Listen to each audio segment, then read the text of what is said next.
ওই যে Kim Jong উনকে দেখেন, চিনেন? কিম জং উনকে চিনেন?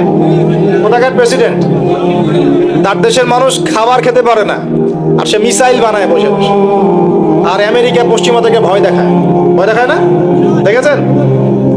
ওর ওই উত্তর কোরিয়া হামলা চালাতে হলে 100 বার চিন্তা করতে হবে পশ্চিমাদেরকে।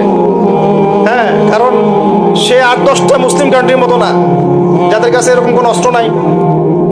কথা বুঝতে পারছেন? ওকে অত সহজে কিন্তু কেউ আক্রমণ করবে না।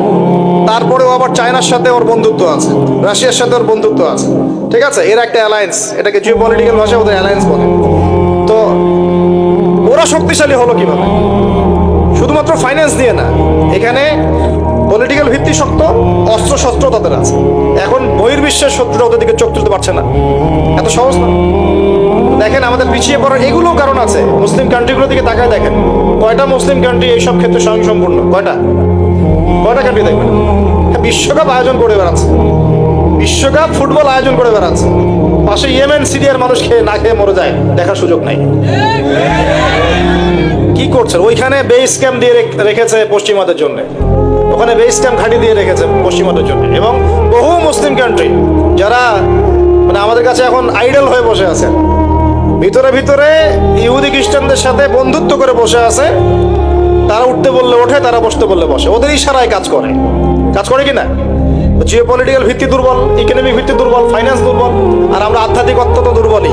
তো সব মিলিয়ে এই যে 100 বছরে আমরা পিছিয়ে পড়লাম, এখানে 100টা কারণ খুঁজে বের করা যাবে, এত কারণ বলার সময় নেই।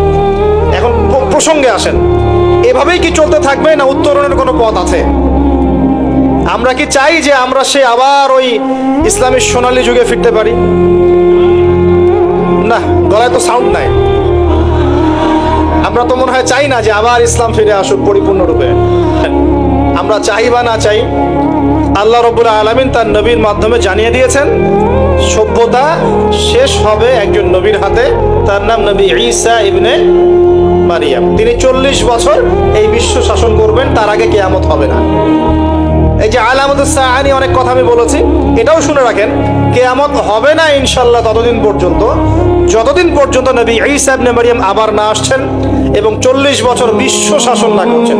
তিনি কোনো দেশ শাসন করবেন না, পুরো বিশ্ব শাসন করবেন। চিন্তা করতে পারছেন? এখন কি মনে হয় যে মুসলিমরা এরকম জায়গায় যাবে আবারও? আসলে কিন্তু বাইরের চোখ দিয়ে মনে হয় না, কিন্তু সত্যি কথা কি, ইতিহাস এভাবেই টার্ন করবে। কিভাবে করবে, কার মাধ্যমে করবে আল্লাহ পাক জানেন, আমরা জানি না। আমরা যদি না পারি, আল্লাহ আমাদেরকে সরিয়ে দিবেন, সরিয়ে দিয়ে নতুন প্রজন্ম নিয়ে আসবেন। ওরা যদি না পারে, আল্লাহ ওদেরকেও সরিয়ে দিবেন, নতুন জেনারেশন নিয়ে আসবেন। তারাও যদি না পারে, আল্লাহ পাক কি বলছেন শোনেন। আল্লাহ পাক বলছেন সূরা মুহাম্মাদের মধ্যে, ওয়া ইন তাতাওয়াল্লাউ ইস্তাবদিল কওমান গায়রাকুম সুম্মা লা ইয়াকুনু আমসালাকুম। তোমরা মুসলমানরা যদি না পারো, আমি ইহুদি, খ্রিস্টান, হিন্দু, বৌদ্ধ তাদেরকে, কুফফারদেরকে হেদায়েত দিয়ে ইসলামে নিয়ে আসবো, তারা আমার হয়ে লড়বে ইনশাআল্লাহ। এটা আল্লাহ পাকের হিকমা। দেখছেন না দিন দিন মানুষ মুসলিম হচ্ছে না? দিন দিন বহু মানুষ মুসলমান হচ্ছে, কিন্তু দেখছেন এটা কিন্তু রেভলিউশন হচ্ছে, ইসলামের দিকে মানুষ আসছে। যত আক্রমণ হচ্ছে ইসলামের দিকে, তত বেশি মানুষ ইসলাম গ্রহণ করছে, আলহামদুলিল্লাহ। আর আমরা পিছিয়ে পড়ছি। এই যে আমরা যে গরু খাওয়া মুসলিম হয়েছি, আমরা যে জুমার দিন নামাজ পড়া মুসলিম হয়েছি, আমরা মুসলিম পরিবারে জন্মগ্রহণ করে আব্দুর রহমান, আব্দুর রহিম নাম নিয়ে বসে আছি, কিন্তু আসলে রহমানের বান্দার বৈশিষ্ট্য কি আমি জানি না। আল্লাহ পাক আমাদেরকে হেফাজত করুন, আমিন।